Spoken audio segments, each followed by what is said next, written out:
Sino leader natin? Si Tasha. Ay, babae. Sira ulo. Pangit maging leader ang babae. Masyadong manipulative. Ako na lang leader ng grupo. Bakit? Sino may sabi? Tasha! Ako, bakit? Pwede naman yun ah. Tsaka mas marami ako maaambag sa grupo. Men or smart. Parang hindi ka naman kabilang dun sa men or smart. Sorry, pre. May sariling stretching yung bibig ko eh. Yabang mo ah. Porket inassign ka ni ma'am na maging leader, ganyan ka na. May pagmamayabang naman kasi talaga ako, Mason. Presidente ako sa klase. Matalino, masipag, tsaka maganda. Alam mo ba kung anong gagawin natin ha? Nakinig ako, malamang oo. Eh ikaw, alam mo ba kung anong gagawin? Gagawa tayo ng small house gawa sa cardboard. Ano kayang kaya mong gawin? Mag-drawing. Mag-provide ng materials. Eh ikaw, Tasha, ano ba ang kayang gawin ng isang babaeng katulad mo? Tanggalin ka sa grupo. Oh? Madali lang naman ako kausap. If you don't want to work with me, leave. Eh di gumawa ka mag-isa mo. Tara Aris, gawa tayo ng sariling grupo. Mayaba kasi isa dyan. Yoko pre! Kita siya lang ako. Alis na. Huwag ka na lang kasing bida-bida, Mason. Sumunod ka na lang sa sasabihin ni Leader Tasha. Hindi mo naman pala kaya. Babarin na nga lang, wala pang bala. Start na tayo. Owie! Ano naman, Kayla? Wala pa nga eh, sungit mo talaga. Ano ba yun?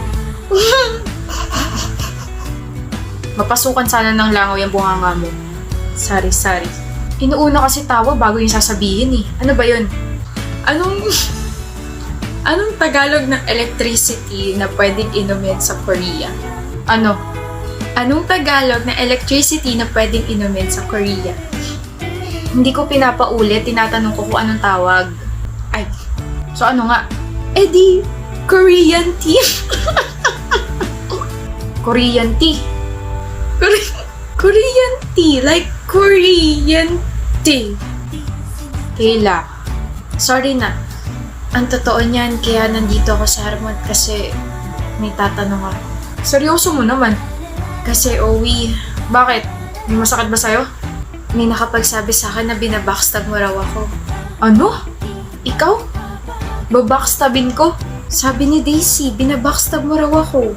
Sino si Daisy? They see me rolling. They hate it.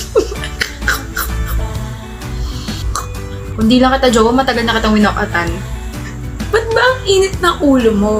Nag-check kasi ako ng akad stuff. Ay, we. Anong ay we? I will run into the midnight sun. Kailan naman? Sorry na, Owie. Okay lang. Uuwi na lang ako.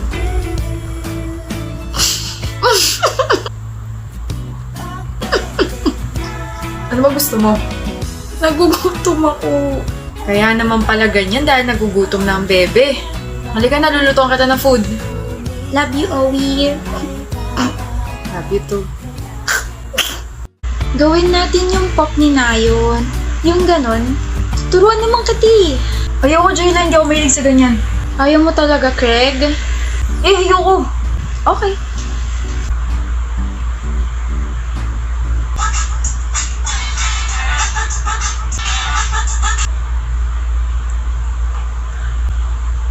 Hirap. Paano ba kasi ginagawa ng girlfriend ko? Nakakainis.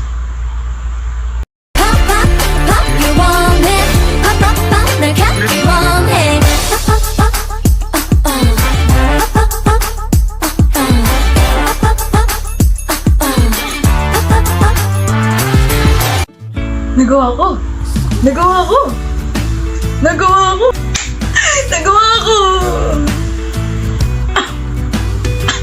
Kanina ka pa dyan? Akala ko ba ayaw mo at hindi ka mahilig sa ganyan? Di ako matiis. Mahal mo talaga ako, no? Malamang mahal kita. Tsaka sasamahan kita sa gusto mo. Kaya halika na, gawin na natin yung pop-up ng bias mo. Pop lang, hindi pop-up, Craig. Ano yan, paputok? Whatever.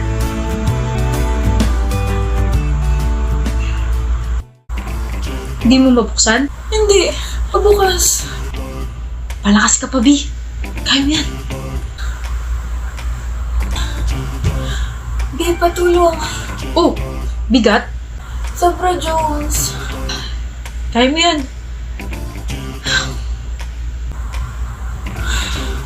Di pa abot nga ng remote. May kamay ka, diba? Abutin mo. Samahan mo ako sa register bukas, ha? Inaya mo nga pumasok sa school dati na wala ako, diba? Kaya mo na rin yan. Nakakainis ka na. Bakit ka ba ganyan? Anong ganyan? Ayaw mo na akong tulungan sa lahat. Kailangan mong kumilos at masanay na walang tulong ko. Bakit? May iba ka na ba kaya ka ganyan? Sa ibang mo na ba ginagawa yung mga ginagawa mo sa akin dati? Ano? Alam mo, bahala ka sa buhay mo. Nix! Ate, tara na. Matagal niyo na bang alam? Matagal niyo na bang alam na may sakit siya? Kaya pala hindi niya na ako tinutulungan sa mga bagay-bagay kasi alam niya nang mamamatay na siya. Sinasanay niya na pala ako mamuhay na hindi dumidepende sa kanya. Pero sana nagsabi siya para naman nakapag-prepare ako. Kasi yung huling usap namin, sinabihan ko siya na baka may iba na siyang babae. Inaway ko siya tsaka tinalikuran. Ate Nix, yun na pala yung huli. Visit ka, Jones. Visit ka.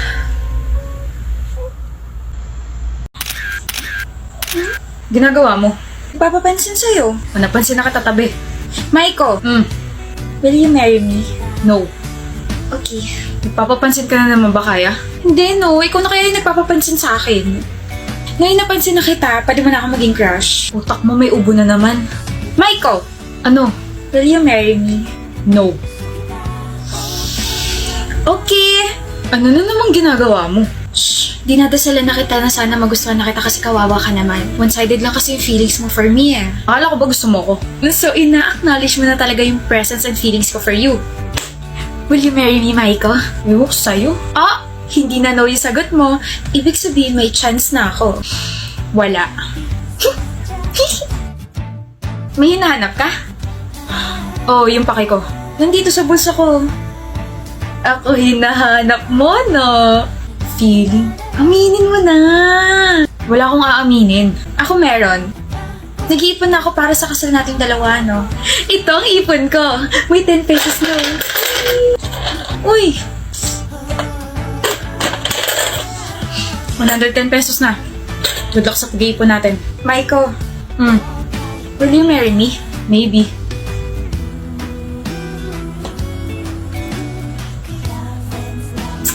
Maiko, ba't nandito ka sa building namin? Nasaan yung maliit na jar? Nandito sa bag ko. Ako na. Bakit? Itatapon mo? Akala ko ba okay na tayo? I mean, alam ko naman na one-sided pa rin yung feelings ko para sa'yo, pero... Sira, di ba puno na yun? Oo. Nakabili na kasi ako ng mas malaking plastic jar. Tapos nakahanap na ako ng part-time. Wait, naghanap ka ng part-time job? Bakit? Para sa kasal natin. Ha? Masipag ako kaya. Mukhang mapapadali kasal natin ah. Teka, Maiko. Bigay ko sa'yo yung jar mamaya. Will you marry me? Pakakasalan kita kaya. I received a wedding invitation from your ex. Like, ang kapal naman ng mukha niya. Best friend mo ako, so bakit niya ako sasandan, di ba? Wedding will happen sa Batanes. Like, ang ganda ron. Tapos sabi sa invitation, magkakaroon daw tayo ng all-paid expense trip. Jewel, wait, hindi ka ba naka-receive ng invitation? Oh my gosh. Bakit ka ba tinatanong? Sorry for being insensitive. Ex mo nga pala si Maiko. Of course, he won't invite you. Hi love, sorry I'm late. Hi, Maiko. Hi, Maiko? Maiko? Yes? Wait! Kayo pa rin? Nag-break ba tayo, mahal? Buwan ko dyan, nagbago lang ako ng book, tsaka 7 buwan na kami hindi nagkita kung ano na yung mga pinagsasabi. Wait! A minute! Di ba ikakasal ka na, Maiko? Oo, okay kaya. Tsaka hindi ako papayag na hindi siya sa akin ikasal. Huh? What did I miss? Ito yung nangyayari kapag hindi tayo masyado nakikita, no? Eh ano yun? Sabi sa invitation, Maiko and Christina. O sino si Christina? Oh. Sorry na, best friend. May alak pa yata sa utak ko. And believe na nawala sa isip mo na Christina Kaya Alvarez yung full name ko. Na magiging Mrs. Christina Kaya A. Castro. Shh! Mamaya ka sa akin. Ano ba? Sa harap ko pa talaga? Gusto ko rin ng she fell first but he fell harder na trope. Lord! Maghabol ka rin kasi. And mag-propose agad.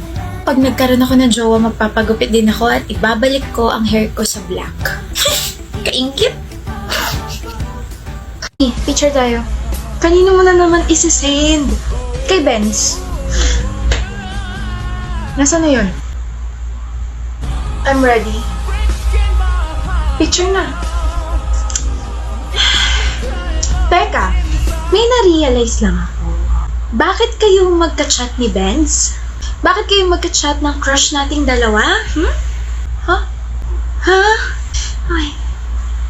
Balita ko kayo na raw ah. Paano mo nalaman?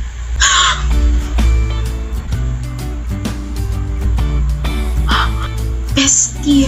Huwag mo ko bestie. Ahas ka. Pero congrats, ikaw ang nagwagi. Haba ng buhok mo, abot EDSA. Oo. Sorry. Swerte ka at si Benz ang pinakalis na crush ko at may 11 pa ako natitira na crush. Oo. Nagbilang pa talaga siya. I can't believe ako na lang single sa ating dalawa. Galit ka ba sa akin? Hindi naman, pero sana sinabi mo agad sa akin para nakapag-adjust ako, diba? Kwento ko ng kwento tungkol sa kanya tapos kayo na pala. Kahapon na naging kami. Ba't sumasagot ka pa? Sorry na, Nati. Basta ba ilakad mo ako sa kuya, ma? Pogi rin yun si Jack, ano? Kuya! Bakit? Si Nati nga pala. Hi.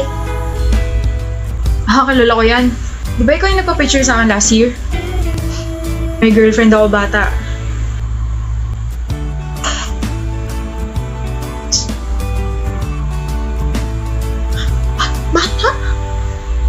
Bata? Kapal. Naman ako minor ah. 10 na lang yung crush ko, Jerry. Kailangan ko pa kumayod ng kumayod para sa love life ko. Visit ka kasi.